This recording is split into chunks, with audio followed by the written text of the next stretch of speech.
Welcome to LOA Today. I'm Walt here with Daniel Mangana. Today is Thursday, July the 16th, 2020. It's 4 p.m. New York time. Wherever you are in the world, thanks for joining us for another episode of LOA Today, your daily dose of happy. And we're happy to be having a conversation with Daniel, who's been in the background because he's been bringing us all this great stuff, so he couldn't really say anything. Actually, he didn't want to say anything. He was just enjoying watching what we were doing. But, I was having a jolly old time being on the button spectator for a little while. It's been good fun. And Louis was having a blast. I don't know if you realized that. Louis was like, I'm using my opportunity. I'm asking my questions. Absolutely. We're not wasting any time now. We're going for it. I was like, wow, Louis, you're really not pulling any punches.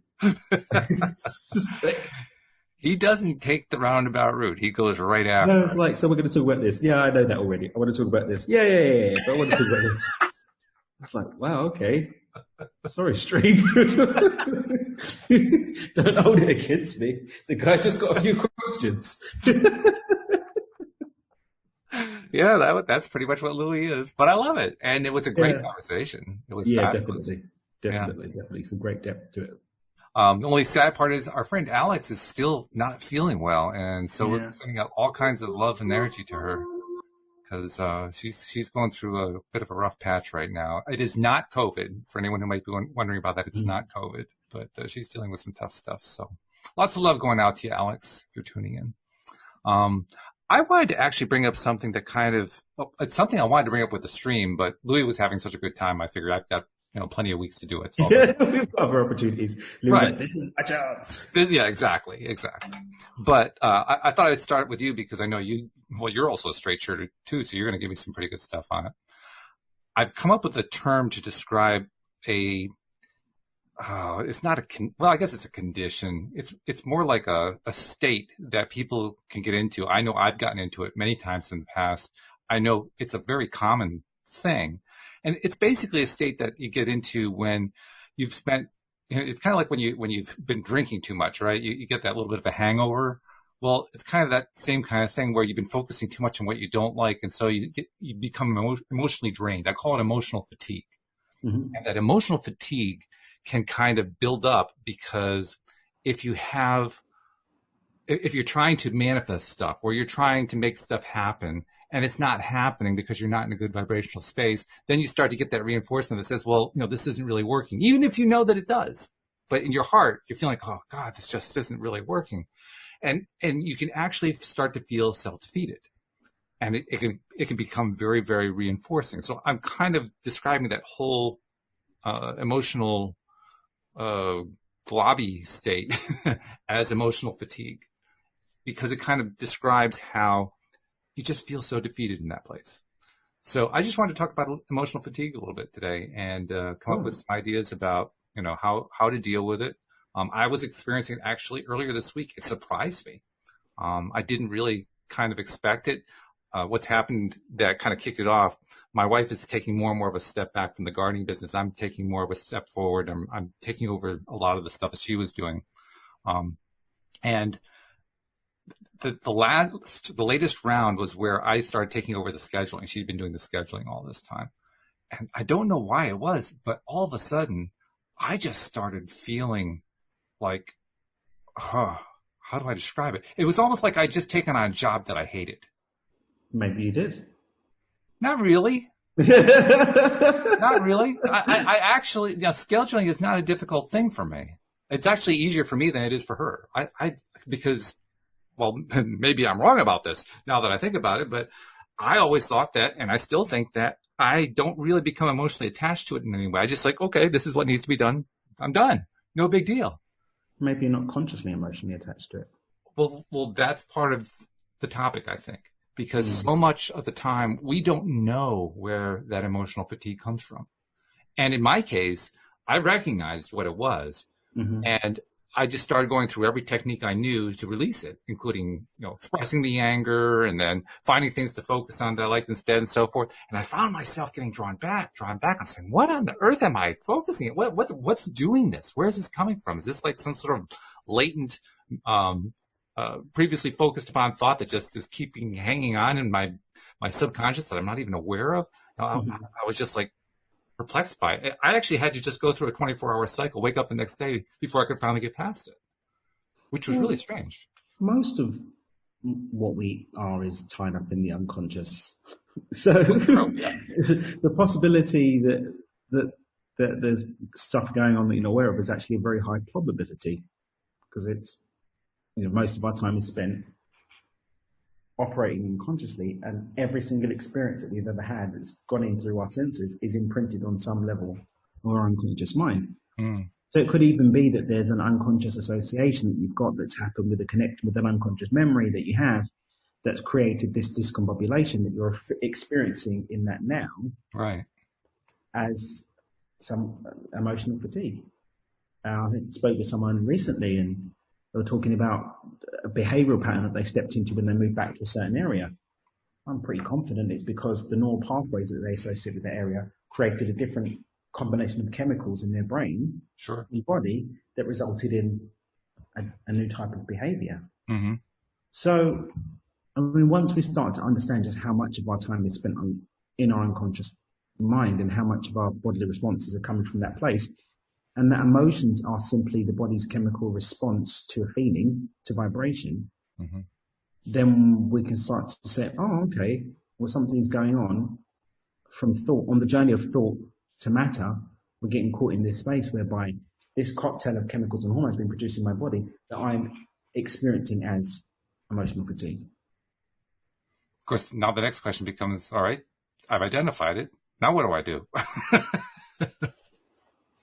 I mean, every type of thing's going to require a different medicine. I mean, Yeah, that's why exactly. I give away my clearing toolkit, which any of the listeners can grab at dreamwithdan.com/free-resources. On my free resources page on my website, there's the clearing encyclopedia, which is a composition of different modalities I've been experimenting with over the last 20 odd years. And I'm always testing and looking to update that.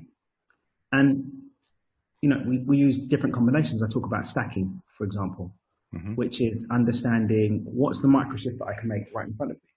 So when the depression wants to keep in with me, for example, the likelihood that I'm going to be able to pivot directly into meditation, which is a really effective way to get through it, Sure. is really low. Or even if I can get into a meditation, I'm going to sit in a meditation, is very, very low. I need to create enough space for me to be able to hold that meditative space. Right. So what can I do next? For me, normally it's just changing my physiology, or at least changing my breathing. So when I start to feel that pang, which can sometimes happen at the most random times, from an input or a trigger that I've not even recognized, I can recognize the feeling at the onset. First thing I do is straighten my back, change my breathing so it's deepened through the nose, out through the mouth, and then start to do in for a count of 5, hold for a count of 5, out for a count of 5, hold out, empty for a count of 5, and do that cycle, which gets me out of the parasympathetic nervous system and allows me to start creating space mentally to choose new emotional states. From there, Let's then I talk can about that for a moment too, the parasympathetic nervous system, because I am not scientific enough. You should have asked that well, to Kim. we Kim was can around. talk about it metaphorically. We don't have to go into the science of it. When Kim He's was around, covering up. Okay. that was the chance to ask him. But carry on. Well, we can still talk about it metaphorically because it does play a metaphorical role in what we're talking about here, and we can go that far with it. That system, that's probably that's the best way of identifying the source of the emotional fatigue. That's kind of where it all hangs out, really. It's where it's where. Well, there are some people who say that the body is where the subconscious mind resides. So that would be like the pathway, so to speak, of the emotional fatigue, because it's in the body. I don't think that the mind is in the body, so I don't agree with that one. But I mean, the subconscious mind, everything's not the mind, the subconscious mind. I don't think mind's a physical thing. I think mind is another level of consciousness that exists outside three dimensions, because we don't taste, touch, smell, feel it. We don't engage with it with our physical senses. Okay. So for me, it's another layer of reality, but that's another conversation in and of itself. But the body is the gateway to communicating with other levels of consciousness, regardless of which one it is. So the gateway to the mind is through the body, yes. We experience messages back from the unconscious in through the body. One of the cool things about human design is it gives you the way that you are most optimally set up to have that communication, which I think is pretty cool. So the messages are always there. The path to moving beyond the stuck state is always there. And the breath is a really powerful way to shift. I mean, when we look at the 10 bodies in Kundalini Yoga, the pranic body, the breath body, is above the physical body. It's another gateway from the divine back into the physical.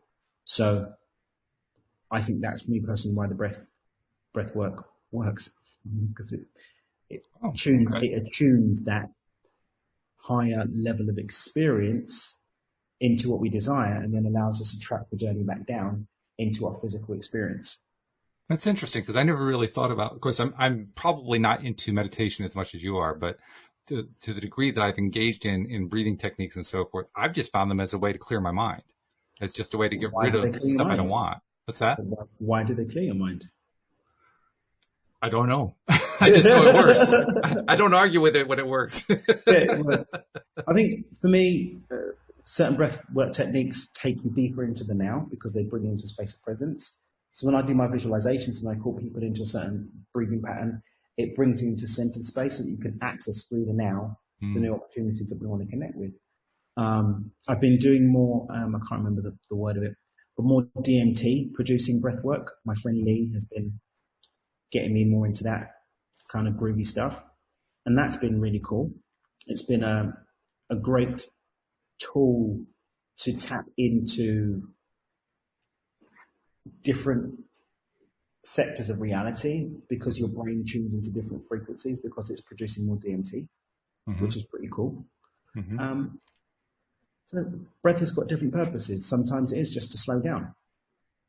Monkey brain's going, producing chemicals as a result that's giving you an emotional response. Right. Change the frequency of the mind through the breath, and all of a sudden we're out of high beta into beta, maybe into alpha, and able to access more resources of yourself through the breath, which is pretty dope. It is. It's also something that I find is, it's not only relaxing, it is a way of kind of breaking up a cycle. Yeah, disruption. It's a great disruption. Yeah. I also was really gaining insight on the day when this whole thing was kind of, my day was kind of falling apart, in that I noticed very quickly each time that I would try something, what was coming out of the thing I was trying. I can recall times in the past where I tried something, I had no idea what was going on. I had no idea what kind of result I was getting. I didn't have any kind of feel for it. Now it's like, okay, try that. Nope. Oh, well, that was wrong. That didn't work. That felt better. It was really, really quick. And I liked that a lot. But I didn't like what I was trying. I kept trying things that were working against me. And what they all added up to was I kept trying to do things to release the anger by expressing the anger over and over again. And all I was doing was building up the anger. Reinforcing it because you're staying in the same frequency of it. Exactly, which shows that there's a risk involved there. I mean, it can be very valuable to express anger and to get it out, but you can't stay there. And if you find that you're staying there, now all of a sudden you're creating the cycle you don't want. I was experiencing that really very directly. I think it's the dance between suppressing something and giving it room to breathe so it can pass, versus bathing in something and just sort of holding on to it. You know, like people that telling their story. Yeah. Oh, I've got to tell you about the story that I've overcome. Yeah, you're still kind of talking about it, mate. This is true. You know, someone that's really changed hasn't really got time to talk about their change anymore. Yes, exactly. You know? So, generally speaking, you know, everyone's different, right? But, I mean, we're talking in general terms here. But as a general idea, we connect with something long enough to see that we don't want it anymore. Right. And we give it life enough so that it can pass. So we're not holding on to it by resisting it or holding on to it by pulling in. We're letting it be. And this is where being in the now is so powerful, because when I'm in the now, I don't have my hands tied into something. I'm too present to do that. I can just be the observing witness of it. Right. Oh, isn't it interesting how angry I am right now? Yeah. Do I choose this? No. Okay, I'm going to let it pass then. And sometimes that discussion within ourselves demands that we go into some dialogue with it in order to dissect what our connection is to it so we can let it go. Not to play with it longer, not to dance with it longer, not to make love to it, just to see it for what it is so that we can go ahead and let it go. And sometimes it does work out that way. This is also part of what I was experiencing though. I was trying stuff like that and finding that despite my best efforts, I was hanging on anyway. I was holding on to this stuff. And literally I had to do major distraction in order to get my mind off of it. I just had to do it. For me, I call that's what I call addiction. It's repeating patterns unconsciously that we don't even really desire consciously. Just be playing it out. Addictions to anger, pain, suffering, victimhood. And I think it's important for us to be gentle with ourselves as we come up against these narratives, because generally speaking, we've practiced and rehearsed being these things for a very, very long time.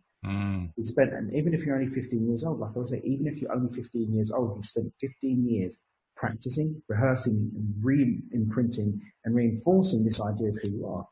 So maybe it might take more than an hour for you to break an attachment to that. Sure. Maybe it might take more than a week of doing a morning rampage. It might take a little bit more.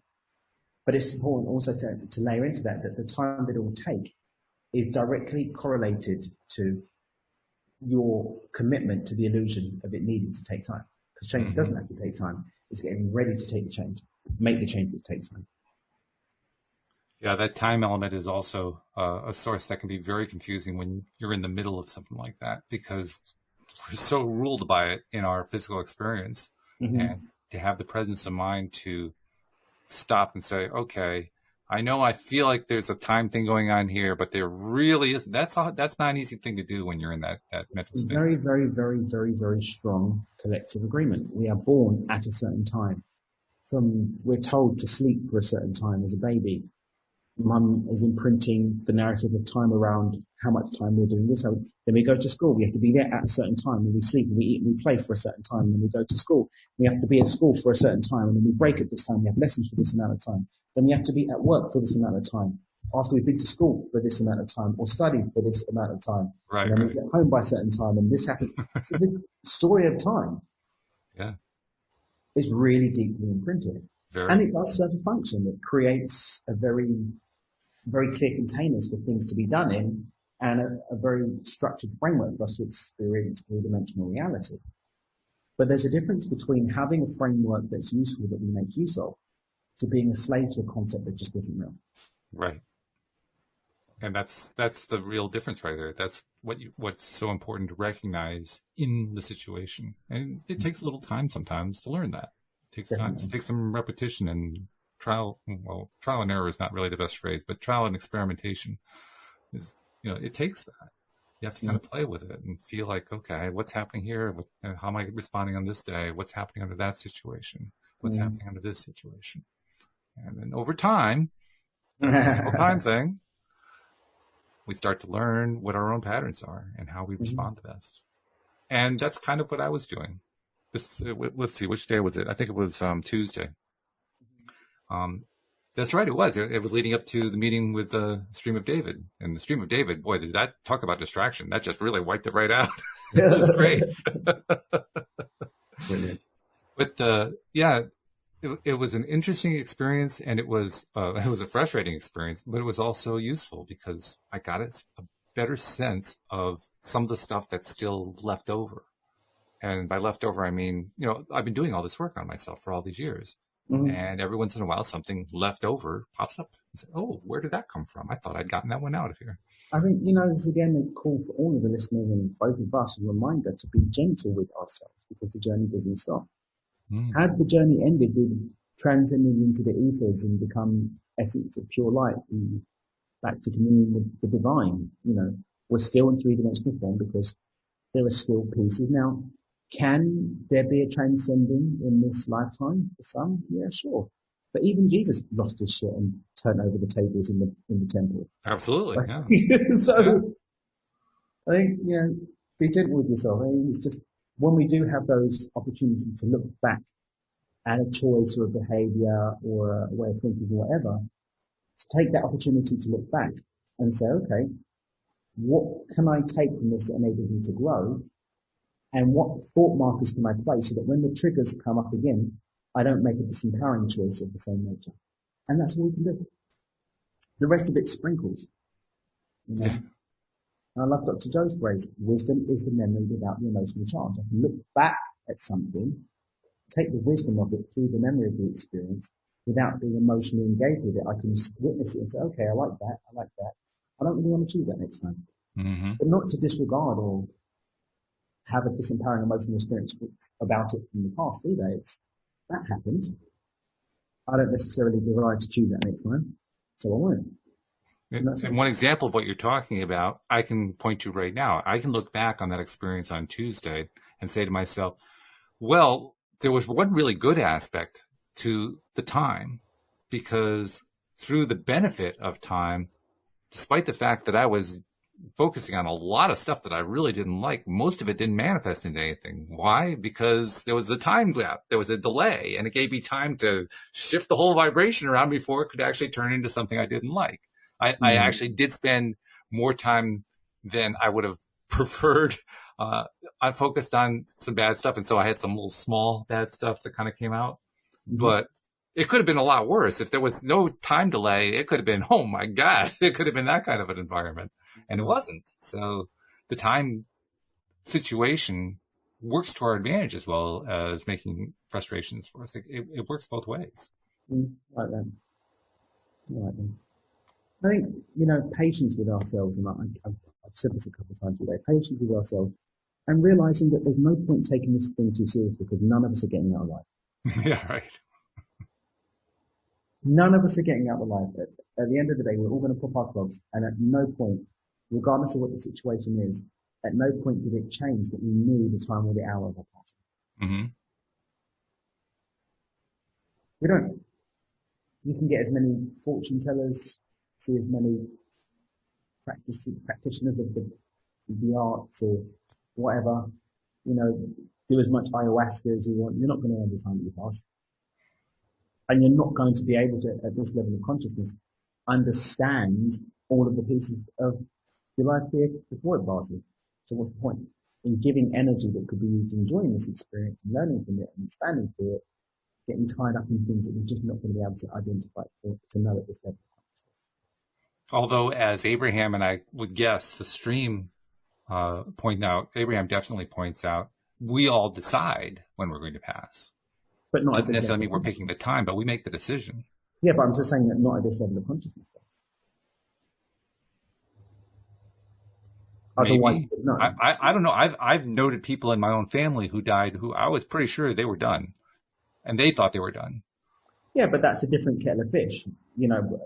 When they were 10 years old, they didn't know when that was going to happen. If we're talking about something impending, mm-hmm. I mean, if I've been held captive by pirates and there's a gun to my head, likely, I'm going to be seeing the end pretty soon.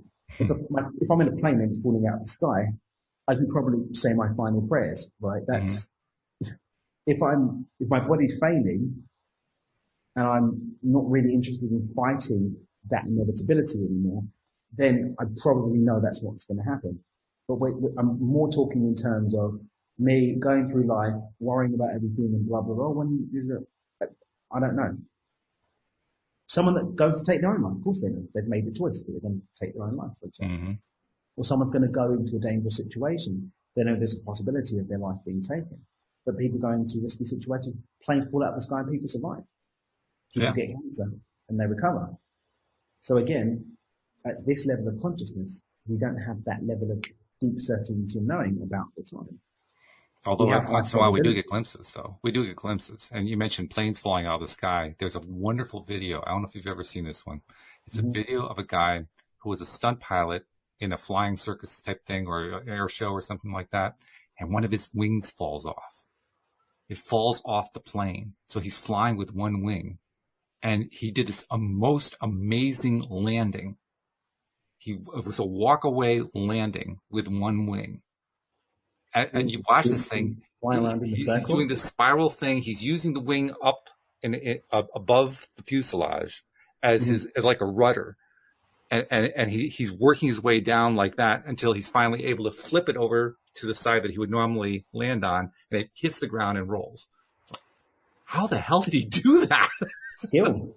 Yeah, no kidding. He didn't wake up in the morning with that skill either. That's It right. was probably years of training that gave him the resources to be able to navigate out of that situation. It's so impressive. You watch it, you say, whoa, was this like trick photography? Just mind blowing. But it does kind of illustrate the point that any situation that we're in, even the ones that seem dire, they don't have to be dire. It just depends on what our mindset really is coming into it. I mean, for me, it's a matter of vibration. I think in every situation, there's an infinite number of possibilities about how it can turn out. And we end up witnessing the one that we're aligned to. So Yeah. in that instance, I think he was aligned to one where his resources gave him a level of belief in his capacity to actually affect. Oh, yeah. Having the resources but not having the belief in your ability to execute them is still a goner in that situation. It doesn't matter how deeply he meditated that morning. That's right. Or how much ayahuasca he'd taken. You had to have that belief already built. Or how long he'd been on a plant-based diet. Yeah. The fact of the matter is, in that moment, it was his ability to see the opportunity to use that skill. Because I'm sure in flying school, they don't say, okay, now we're going to teach you Yeah, right. what to do when one wing falls off. You're going to go around the side. And this is called the one wing technique, the one wing spiral. He had to take the resources that he had and put them together in a way that facilitated his survival. Yeah. But it was only a level of certainty that he would have had, and not even certainty that he was going to pull it off, but certainty that he was going to fly.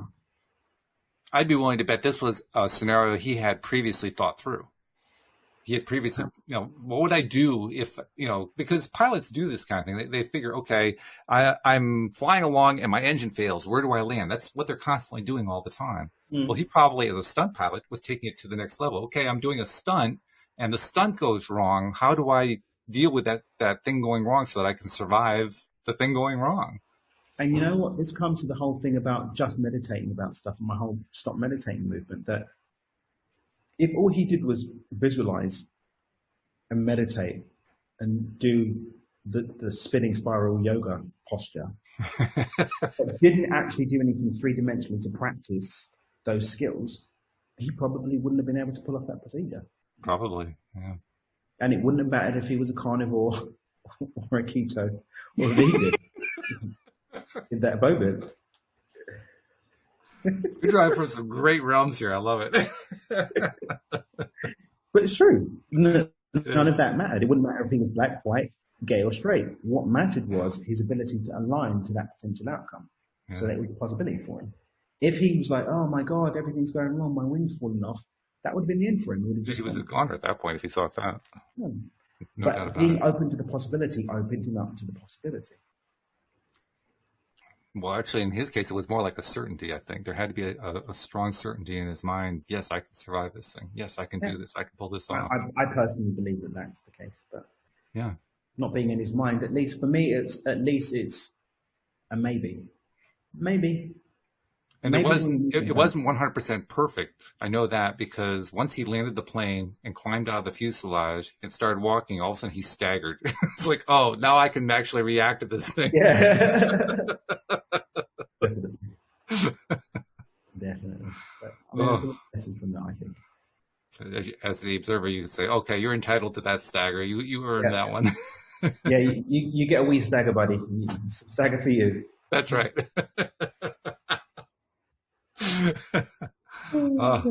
I love that video. That was just amazing to watch.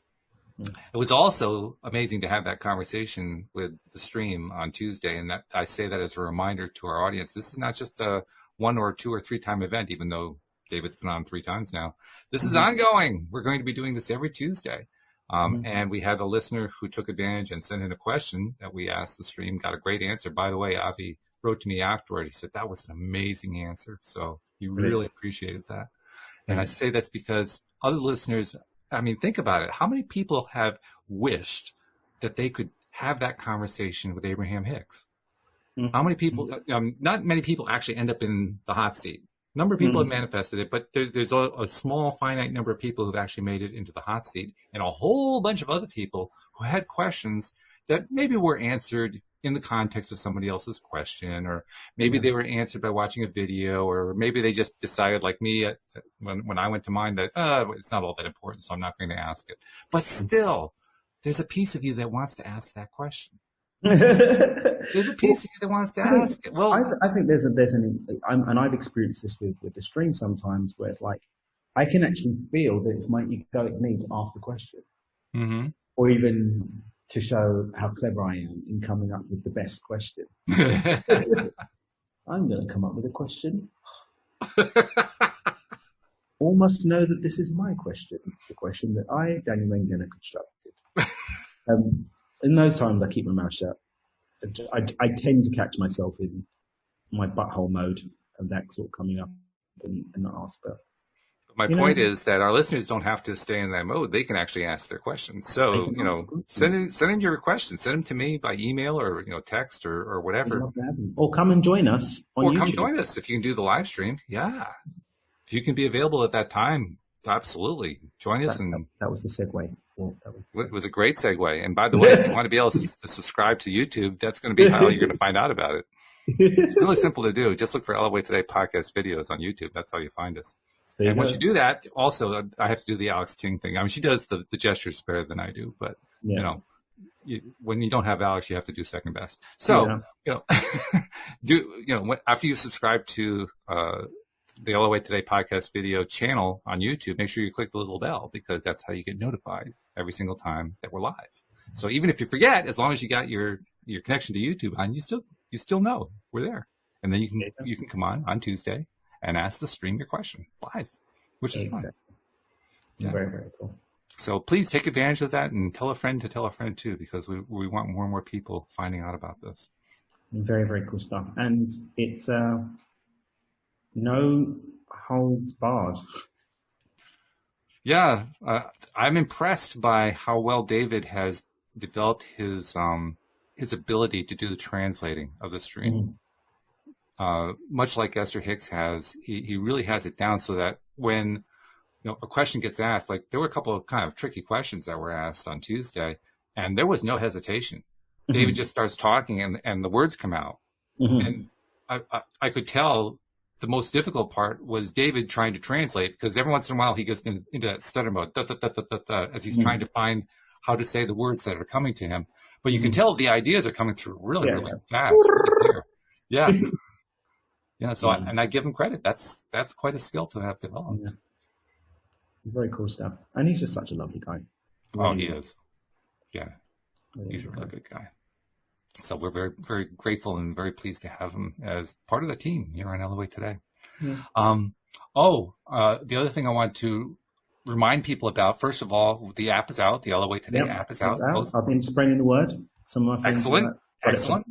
That's what we like to hear. And I have been incorporating your gifts into the app. I've been working on that today.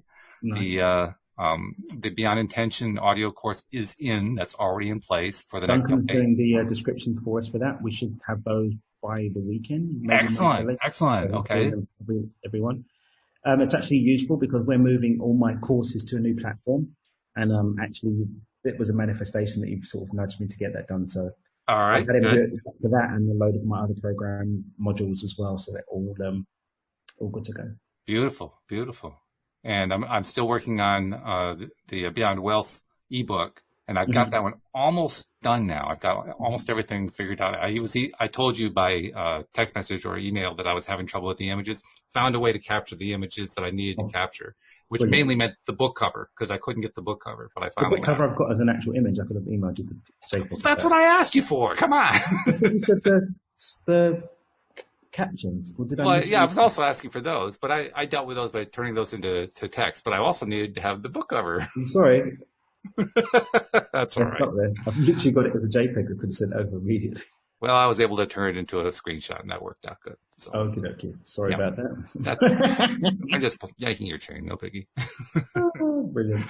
So anyway, once that's done, then it's going to be going through the process of ironing out the errors. There's always errors whenever you're trying to publish these things, so that I can publish the update. And then once the update is up, that means everybody who is a listener who has the LOA Today app, this is what I've been leading up to, will get Dan's courses, his audio book and his ebook. I mean, this is really cool stuff. This is something Dan gave us a really, really big gift here, guys.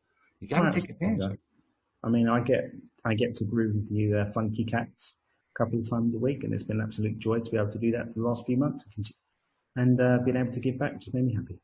It's wonderful. It's a fabulous gift, and I know it's appreciated. That's the other thing. Cindy and I were talking about this yesterday. We had a guest on who is one of our listeners, Sherry Jacobs. She'd written a book called the Friendship Diet. So we were talking about that. It was about relationships. And she was voicing something that I've been hearing from virtually every listener whom I've had conversations with, which is a small subset. It's, a dozen or less, something like that. And then I add in the emails and text messages and the tone and the meaning and the messages within those messages. I'm seeing a theme, and I don't know what took me so long to notice it, but the theme is our listeners, it seems universally, are extremely kind people. They're kind-hearted. Because every single one of them expresses great amounts of kindness and appreciation whenever they reach out to us. And I think, wow, how great is that to have a listenership full of kind people. I mean, that's just, that was more than I could have expected. I think it's sentiment to you, Walt, and the energy that you've created with the show, the intention that you had for it, the love that you have and the dedication you have to being of service through it. I think the people that are going to resonate with that are going to be good people. I think you're probably right. Maybe I should have anticipated it, but I didn't. It was. That's what makes it a fun surprise. It is a fun surprise. It's a value add. But it's just so reassuring and reinforcing that, I have had many doubts over the years about what I was trying to do. I deliberately chose the subtitle, Your Daily Dose of Happy, because I wanted to create an alternative to the typical kinds of entertainment that are out there. I wanted entertainment that actually you walked away from it feeling great every single time that you watched it or listened to it. And everything that I had been told by marketing experts, by content creators, by people in the movie industry, the theater industry, you name it, it all had to be about drama.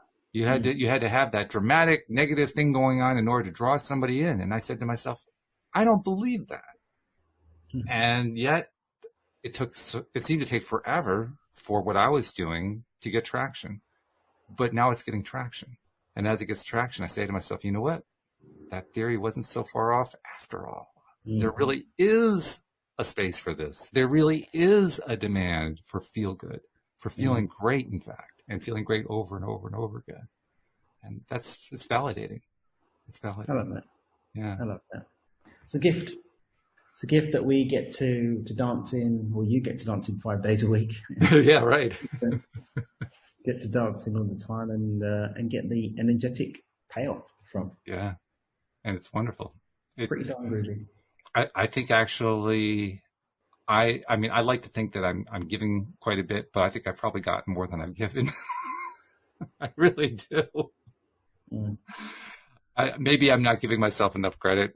I certainly give my co-hosts a ton of credit because they're the ones who I do give credit to. I love them, including yourself, just because you guys bring so much to the table. I remember the first time Steve Rowell told me. Steve was a co-host in the past. I remember him telling me about you, and he was going on and on about how he was just blown away by what you were teaching and what your perspective was and so forth.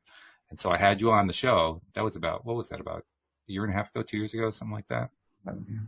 And he was right. It was fun. I don't remember what the first question is, but I asked the question and you went right to the root of law of attraction. I said, whoa, I like this guy. This is good.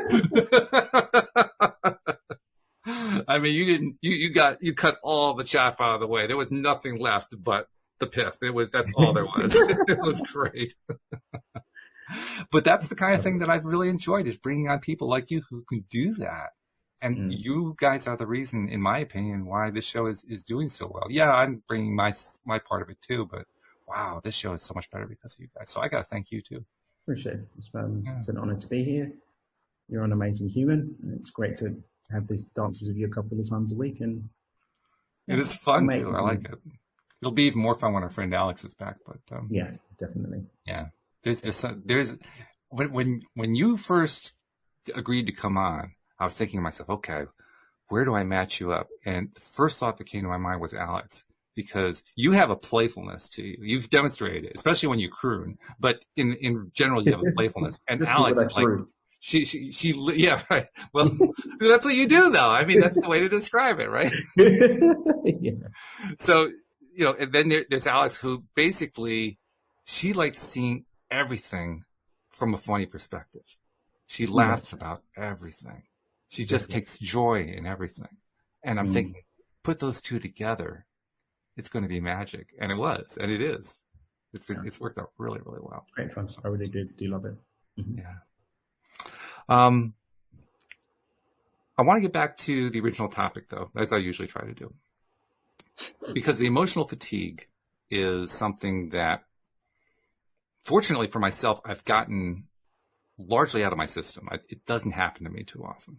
But I am noticing a lot of people in the quote real world are experiencing, including a lot of LOA people. It was kind of coming up a bit in the conversation with Sherry yesterday. Sherry was talking about a lot of the challenges of just dealing emotionally with COVID, Hmm. dealing emotionally with racial tensions, dealing Hmm. emotionally with presidential stuff, dealing emotionally with all the stuff that's in the news. And you could tell from the look on her face. I mean, she was handling it beautifully, and she was focusing very much on finding things to laugh about it and so forth. But you could just see it's been weighing her down, Hmm. and she's been experiencing it with other people being weighed down. So this emotional fatigue is actually a pretty big thing that's affecting a lot of people. I'd agree. I'd agree. But the collective agreement of fear that's polluting so many people's experience right now, it's very heavy, It is. very dense, heavy emotional state. And the chemicals and hormones that are being produced in that vibration frequency are very and yucky. They're not Yeah. groovy feeling emotions. So we've got people that aren't even empathic feeling more now because they're just Yes. being exposed to so much. It's bursting through for people to feel all of that energy. And so, yeah, a lot of people are who aren't even, empathic or energy feelers or even believers in that type of thing are finding themselves dealing with emotional experiences that they can't quite place. Why they're behaving this way, why they're thinking that way, why they're having these thoughts. Then when you compound that with the loneliness and the lack of human contact that's there for a lot of people, Mm-hmm. lack of sunlight because people are inside their houses, and then you throw on top of the fire fear of death and Oh, that tension old thing. Yeah. and all that. That's a lot. And again, I think that It is. comes back to what I said before, being gentle and just being okay with fighting this many battles for many of us, and being patient and compassionate with ourselves as we navigate those waters within ourselves, because that's what's going to better resource us to more effectively deal with other people. What are some of the ways that you do that? I mean, I can kind of itemize a few that I do in terms of trying to be kind to myself and being, gentle with myself. Mm. I'll, first of all, I give myself lots of distraction. I don't allow myself to spend more than a X amount of time, and my X is relatively small. Focus on that stuff that I really dislike so much.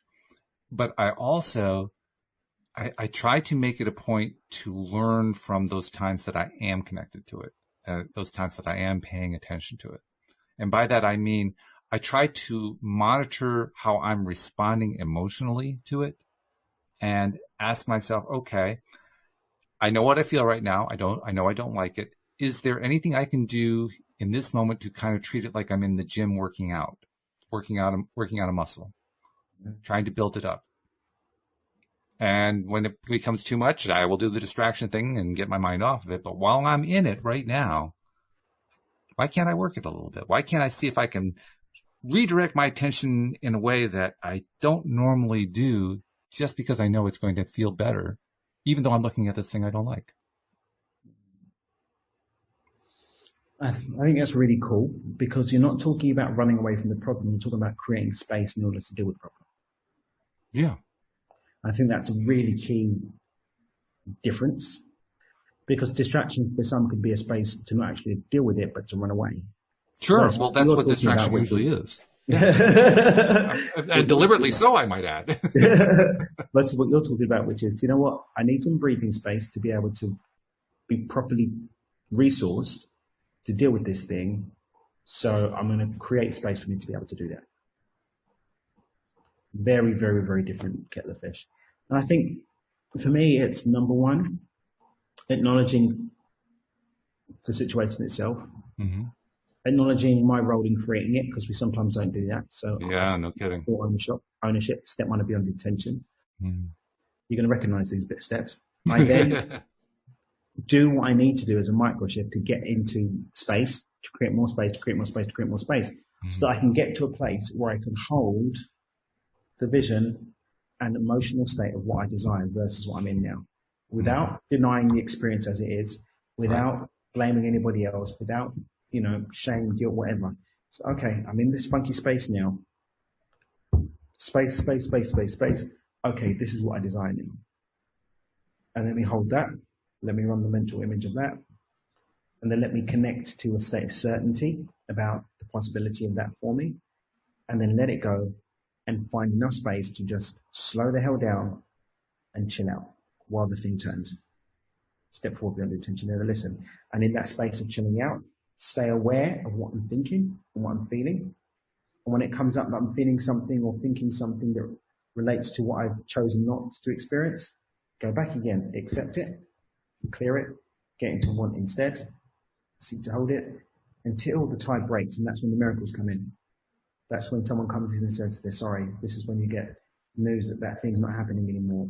Or, you witness a change in the experience. Because once we're able to consistently hold that new vibration, then experiences that match that new vibration have to follow because the law of the universe, we can only experience what we're a vibration match to. So when we change that vibration match, we change the experience. Rather than trying to fight the circumstance, resist the circumstance, push away the circumstance, battle the circumstance, blame Donald Trump or meat eating for the circumstance, it's just holding the vibration of what we want instead, but creating the space. And it's not always going to be easy. Sometimes this process of going through those steps is going to take time because we've got a really deep emotional relationship unconsciously to the current circumstance. So maybe this whole process is happening in micro shifts too. Okay, I Mm. can't tackle the whole thing, but I can tackle this step. Okay, let me build Yeah. this model around that one step. New baseline. Okay, on this new baseline, let me move on the next step, and the next step, and the next step, and the next step. And when you really get badass at this, you'll use lead theory, which is using the first initial microshift as the gateway to changing all of it by association. Because everything's connected, really. It's just our story of disassociation, our connection, our relation, our agreement to the illusion, of that disassociation, which means that, all right, now I've got to work on my relationship, now I've got to work on my health, now I've got to work on my purpose, now I've got to work on the money situation, or any one of them can be the gateway. So we pick the one that's got the least resistance and use Mhm. that as the doorway in to change in our experience as a whole. That's a great point. I know that I typically divide the whole realm into three categories. It's usually for most people about attracting wealth, attracting health, or attracting relationships. And Mm-hmm. I agree with you. Whichever one of those is the easiest one for you is the one to work on the most. Yeah. That's where you're going to get the most traction. That's where I get the It's most going, to traction. be, it's going to be the least resistance because at the end of the day, what we're really talking about is getting beyond ourselves so we can be something else. Hmm. The resistance, the addiction to being who we are is going to create roadblocks and barriers to just being able to make that leap.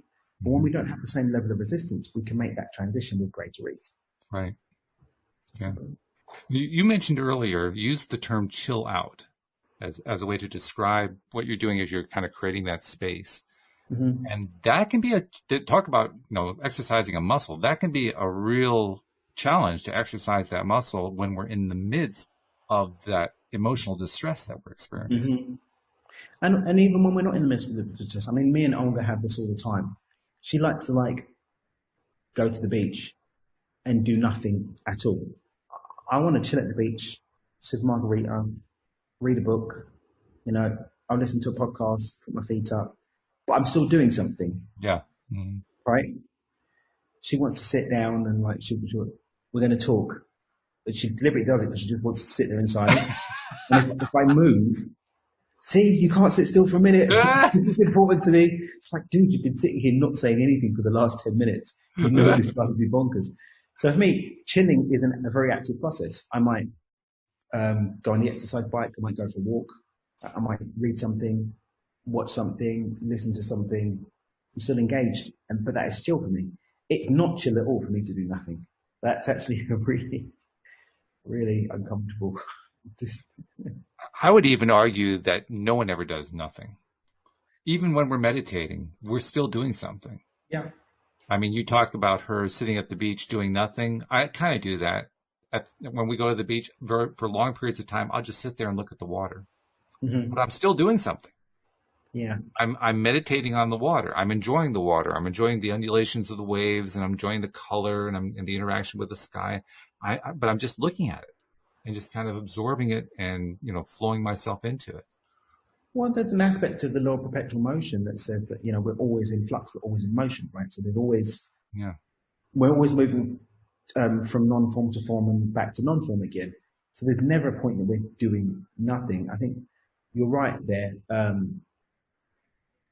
Maybe it's the type of thing that we want to do may involve more physical action versus Exactly. mental. For me, it's more mental action, whether it's reading a book or working on something, blah, blah, blah. For me, doing my work, I find it to be really, really chill. I love it when I'm doing some ideas or mapping something out and working on some new content. I can really enjoy that. I'm in my groove. Everyone's not the same. You actually said it there with the cliche that you used when you're really chill. You described how you chill. It's through action. Yeah. And that for you is really chill. Yeah. Super duper chill. Yeah. The way I look at it is I used to get a little bit perplexed, confused. Okay, when do I take an action?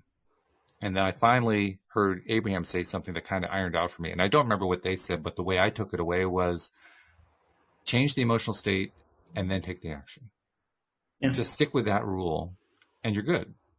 Well, for me, taking an act, we can only act effectively to the level of our belief in our emotional state anyway. True. So if we're acting out of alignment, then you just quote unquote wasted your energy anyway, because it's not going to lead you to the outcome, because you're going to be constricted by your vibration, because we can't experience anything that we're not a vibrational match to. Yeah. And our vibration is just our feeling space in action. That's all right. It is. And so Abraham, being infinite intelligence as they are, has hit the nail on the head there. They really have. Set the vibration first. And when you set the vibration with deep enough certainty, often the inspired action or the miracle comes for you anyway. That's the fun part. To the level of your belief also, but the more you do inside, the less you have to do outside. Yeah, the more that I get myself, just spend time feeling better. And then sometimes I'll even prepave it a little bit by saying, okay, I'm going to work on feeling better. In the meantime, source, send me a solution here because I don't know what the solution is. Or sometimes I'll just work on feeling better, just to feel better. I may do it either way. But the cool thing is, regardless of which way I do it, if I can actually just spend all my time focused on, okay, what's it going to take for me to feel better right now? Does it take total distraction? Can I think about whatever this thing is differently? What's it going to take? And I'll just keep working it until I'm finally micro shifting my way up that staircase to some point that feels better. It's amazing how virtually every time something comes to me that answers the problem, that comes up with a solution. It's very rare for it not to. You're at a different level of mind. And when you're at a different level of mind, you can see a different aspect of reality, or a different perspective in reality. When we're trapped in our story, we're trapped in our stuff, or we're trapped in our commitment to the experience, even at an unconscious level, we're locked in cycles that will perpetuate more of the same experience. Yeah. If we want to do something, we have to be.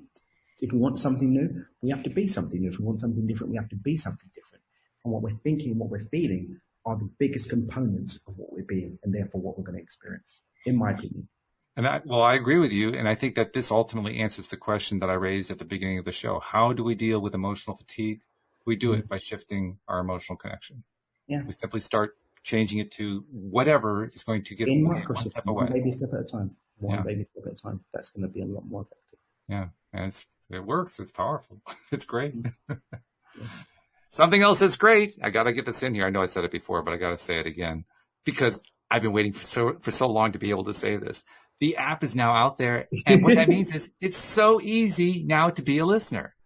And this is a really big deal for me because I was figuring out from the beginning, Dan, how do you explain to somebody how to subscribe to a podcast if they've never subscribed to a podcast before? It's really challenging if you don't know the technology, if you have never experimented with it, if you've never played with it. And so over the years, I kind of developed all these different ways. Well, it's a very simple step. You do step 1, step 2, step 3. And I was realizing, no, it's too complex. I want an app where they just download the app and it's there. Mm-hmm. Well, I finally got it. Because you made it. The app is here. Great manifestation, bro. And Thank you. On that now too. I am very, very proud of it. I can tell you, I sweated blood for this one, but I got it. I got it. You bumped to the road, but we got there. And it was great. But what's even better is now I can just say, download the app. And more importantly, tell your friends to download the app. Because once you download it, you've got it. You're subscribed. Exactly. And you got Dan's Beyond Intention. And you got his Beyond Wealth. And you got the other stuff that's coming down the line too. You got this endless stream of stuff coming through. Really cool, groovy stuff. In fact, you got the stream coming through. So yes, I'm just so celebratory about the fact that app is out there and people are liking it too. And by the way, oh yes, thank you to those of you who have been sending in emails telling me what you like about the app and what you'd like to see changed. And I want to encourage more and more people to do that. I've gotten some fabulous feedback, stuff that I had never thought about when I was creating this stuff. One person have you ever heard of CarPlay? I had never even heard of CarPlay. Oh, yes. It loops into your smart car so that it comes up on the screen without you on the phone. I was completely unaware of it. And she was saying, well, can it come up on CarPlay? And I said, well, yeah, it should be able to play on your car. No, CarPlay. I don't know what CarPlay. Well, now I know what CarPlay is. So I've got to thank her for sharing that information so that I know, okay, well, this is something I got to work on. How do I get it into CarPlay? And I'm sure I can find it, but you got to know about it. You got to know about it. And that's why it's so important for listeners to tell me what it is they'd like to see different. So thank you to that listener. And thank you to everyone who's sending in their ideas and suggestions. I'm learning so much about where I can take this app and what I can do to improve it. And I'm also learning that people are loving what's there. People are really appreciative of what's there. So it's good stuff. So thank you very much as usual, Daniel. Your insights were spot on. Absolutely. That's good fun. It's always a pleasure to groove and shake with you, good sir, and talk about the good things of manifestation, intention, alignment, and all-round badass life creation. Oh, I love that. Nice way to finish the show. You want to do the close? I mean, you're doing great. I guess it's pressure's on now. But thank you very much, and especially thank you to all of our listeners, because without you, we wouldn't have a podcast worth doing. But with you, we have a podcast that's wonderful. So thank you very much. We'll see you all next time here on LOA Today.